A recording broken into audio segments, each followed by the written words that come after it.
Congressman, thank you so much for your time. And I would like to start with a question that is a little further away from what is happening right now in Ukraine and Russia, and we're going to get back to that. But last week, you made a statement in connection with the Russian announcement to end space cooperation with the United States following all the events in Ukraine. And in your statement, you say the situation should serve as a stark reminder that we must not further delay the certification of our commercial crew capabilities, yet we continue to play games. I understand you referred to the internal situation as well, but do you feel that there is no future for the Russian-American collaboration in space anymore? I don't think that anything that is happening right now will permit or not permit what we do in the future. We will decide as time goes on what's in the interest of our countries. And cooperation in space is certainly something that Russia and the United States need to do for both of our benefits. Whatever is happening in Ukraine right now, there might be even a worse crisis in the future. I don't know. But we do know that we have challenges that if we're working together, we can solve in space that we can't solve individually. For example, space debris, which is a huge challenge if any country is going to be able to use space in the future. Well, we have to solve that. We have to come in and clear some of that debris, make sure that space is available to put to good use for mankind, and the Russians and Americans need to work together on that. So I don't think what's happening right now in Ukraine will prevent that. But hopefully let's get over the bump in the Ukraine and the bump in our relations and try to focus on the positive things that we can accomplish. So talking about the bump, what is your assessment of the current situation? Well, I think that that what's happening in Ukraine is very unfortunate, and I think that it has not just been brought on by Russia, as some people in our country would like to portray that. But I don't think that Russia's made all the right decisions as well. I think that it would have been probably a little bit better had no Russian troops gone into Crimea, for example, and maybe Mr. Putin could have called for the OSCE to have an election there and verify what the people of Crimea wanted to do. But this is something hopefully that this will calm down, and hopefully America and Russia will get back on the right path sometime in the future. Elections are happening in a few days on Sunday in Ukraine. What are your expectations? You know what? I haven't been able to figure out whether or not there is an actual choice going on. I don't know I don't know enough about it in terms of which candidates are running and what type of alternatives are being offered to the people of Ukraine. It's not enough just to have an election. People have to be offered tangible alternatives in which direction to go, where their vote doesn't mean anything. So I'd frankly have to study this a little bit more before I can answer that question. The fact that they're widely supported in the West and here in the United States, we hear an announcement from the State Department, from the White House, that full support is given to this current administration and whatever is going to happen during elections, provided they're free and fair.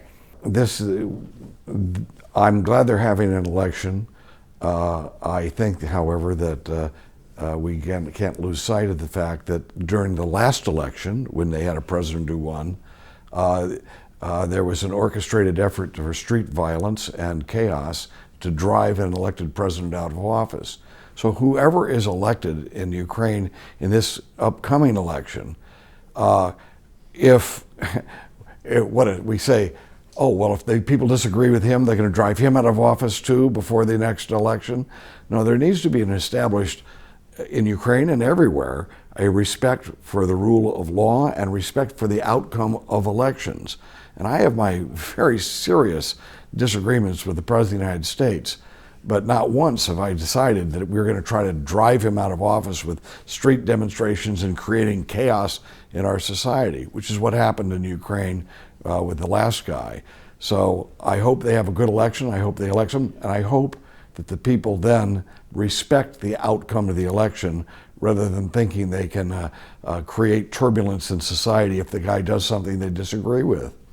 I would like to touch upon the question of foreign aid. And you talked a lot about that. U.S. so far provided $1 billion loan to Ukraine.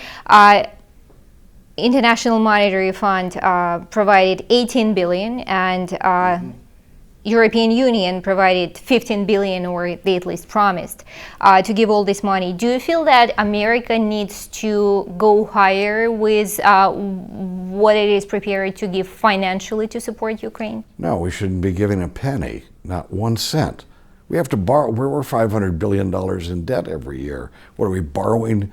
Hundreds of millions of dollars or billions of dollars from China in order to give to Ukraine?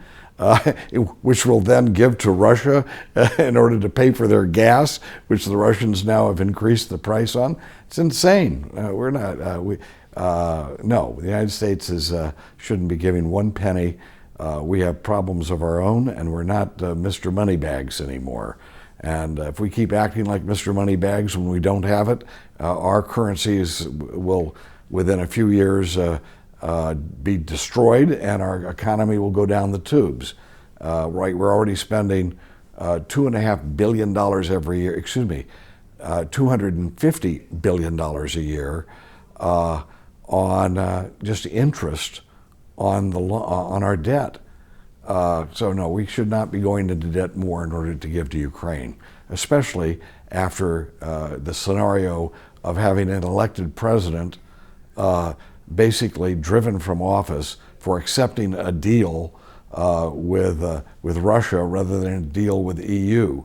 The United States doesn't need to be in the middle of all of that. How do you explain the wide support that was given to this bill on the floors of the House and Senate?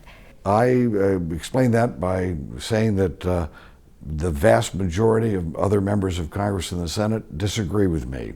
And I think I'm right, and they think they're right. But we all express ourselves, and I try always to do, whether I'm going to win or lose, I try to make sure that I'm expressing what I believe the truth is.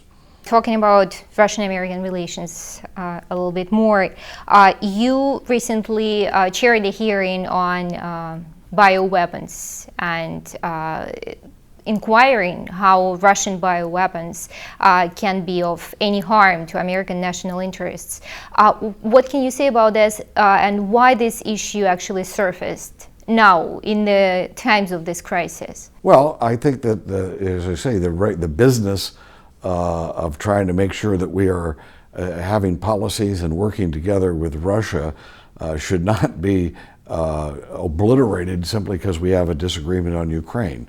And what's going on with the elimination of chemical and biological weapons, as we have agreed to in the past, is very important, I think, for both of our countries. And these weapons of mass destruction based on chemicals and such, this is a horrible, a horrible asset that could prove into a horrible liability for a country if they're not handling it right.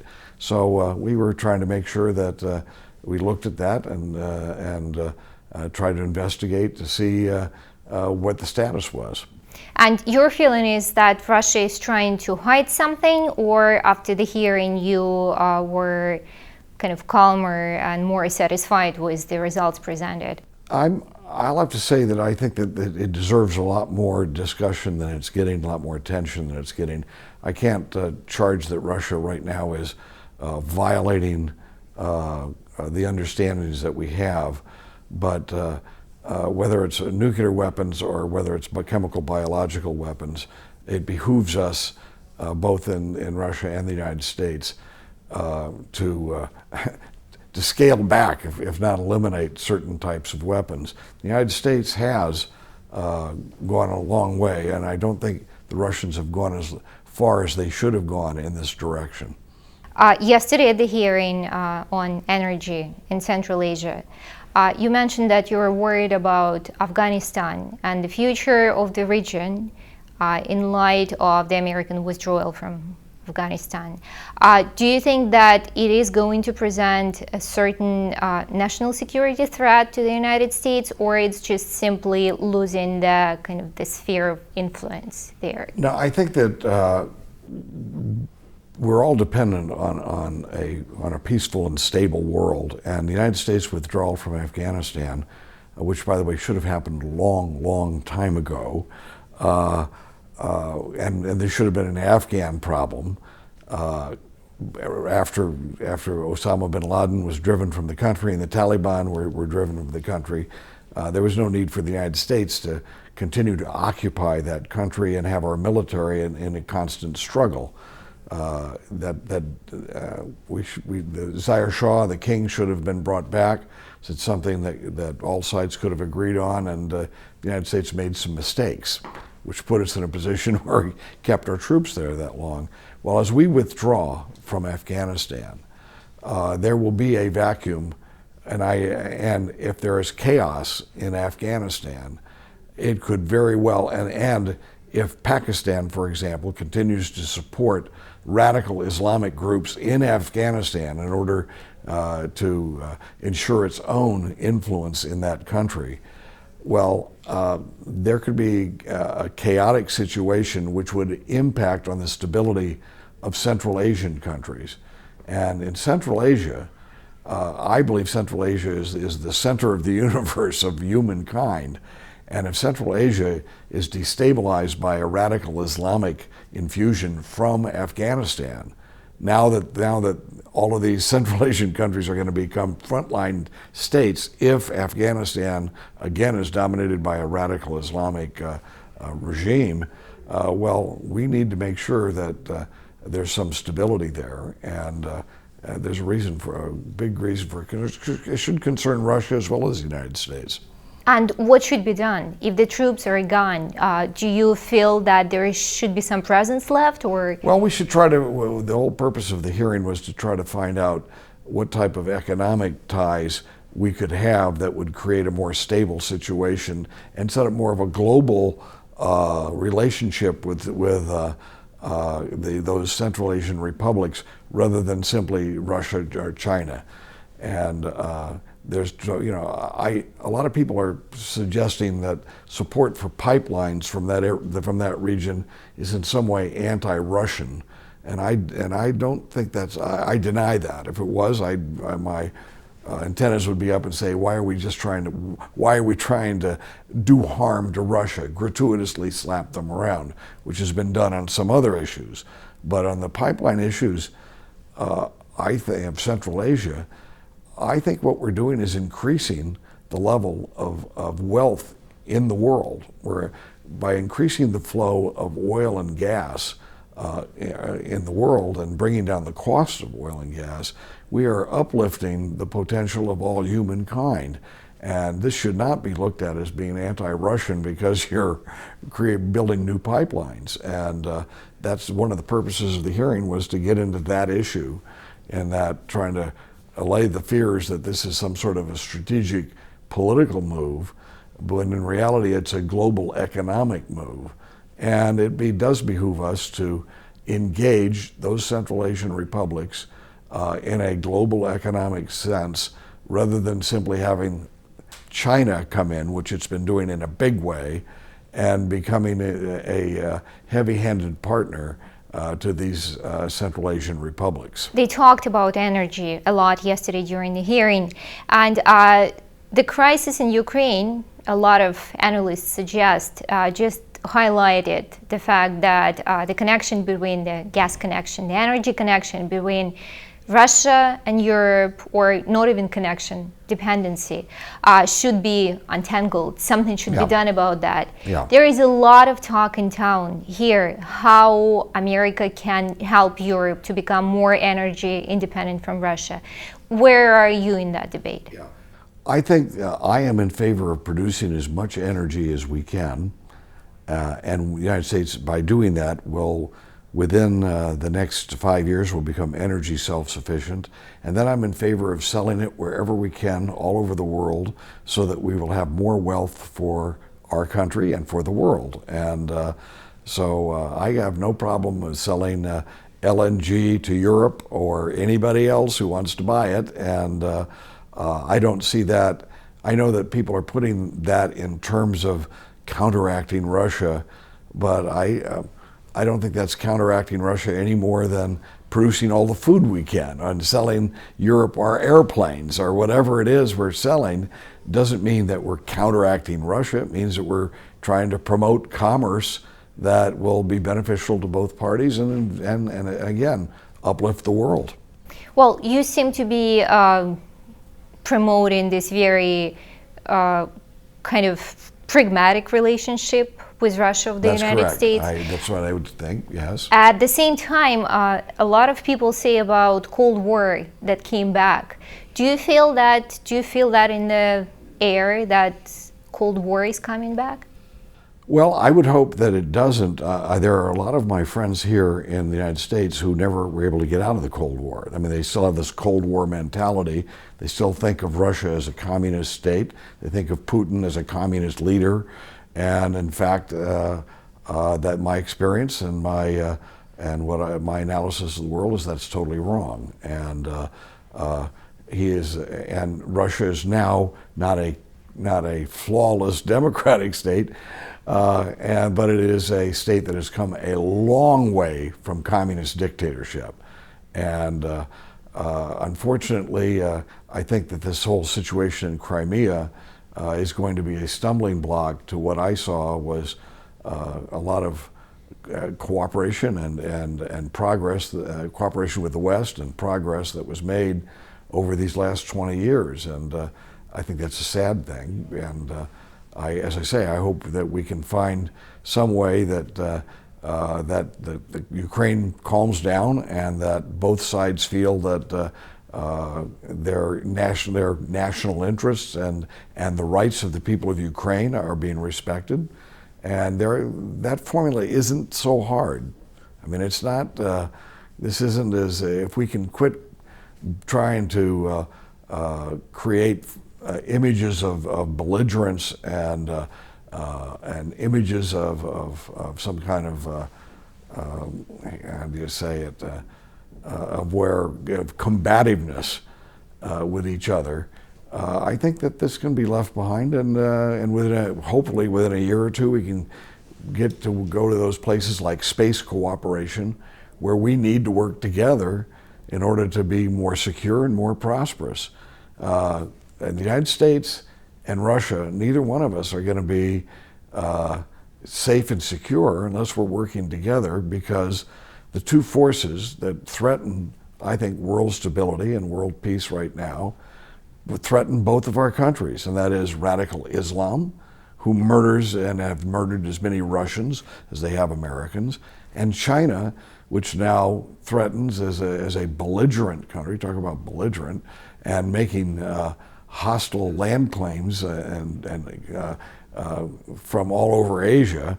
But that's a threat to Russia as well as it is to the United States and the peace of the world. So in the long run, I would hope that reality brings us back together.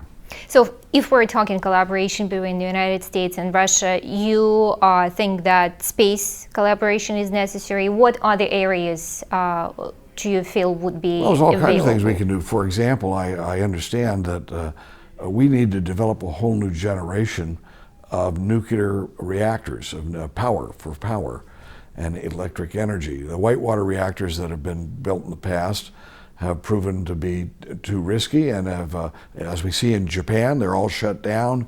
In my own area, in Orange County, we had a nuclear reactor. We've had to shut it down. Well, we need to develop a whole new generation of nuclear power, and I happen to know that the scientific community in Russia and the engineering community in Russia is very advanced in this type of endeavor. And we should be working together with Russia and the United States to develop the next generation of nuclear power, for example. I know Russia is considering buying Rather than building their own commercial aircraft, they're thinking about buying those commercial aircraft from Boeing and from Western sources. That's something that would be beneficial to both of our countries. And you just write down the line, but space is probably the most demonstrable because it is such an expensive proposition.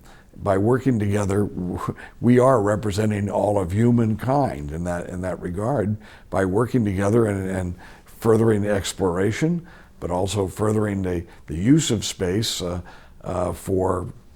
for example, we've got satellites now that we could build that would detect earthquakes. Give the world a week or two advance notice on major earthquakes. Well, that's a great project for both of our countries to work together on. And we can work together with the Japanese and others and the Europeans as well. Sanctions are obviously on the way of collaboration. 2 days ago, 12 more names were added to Magnitsky list by the administration. And there were no names that some people expected would be on the list. Bastrikin and other people didn't show up there. What do you feel sanctions are doing or not doing, and how are they promoting or not promoting American national interests? Now, there are sanctions, there are different sanctions. There are sanctions and sanctions. I think that we have to make sure that, listen, if someone is a human rights abuser, I agree with that philosophy that we need to put them on a list. But obviously the United States is being totally inconsistent with that concept. I mean, it's using it for trying to give political leverage to us in a momentary conflict rather than a broad, principled use of a human rights violation list. I mean, look, we have the Chinese leaders come here and they got their hands are dripping with blood, and they don't and that right now Christians and others are being brutally suppressed in China, and yet we don't put their and not to mention the Chinese ships that are going in and aggressive, committing acts of aggression against Japan, the Philippines, even India, and yet we don't seem to be having this same crisis type of approach to China.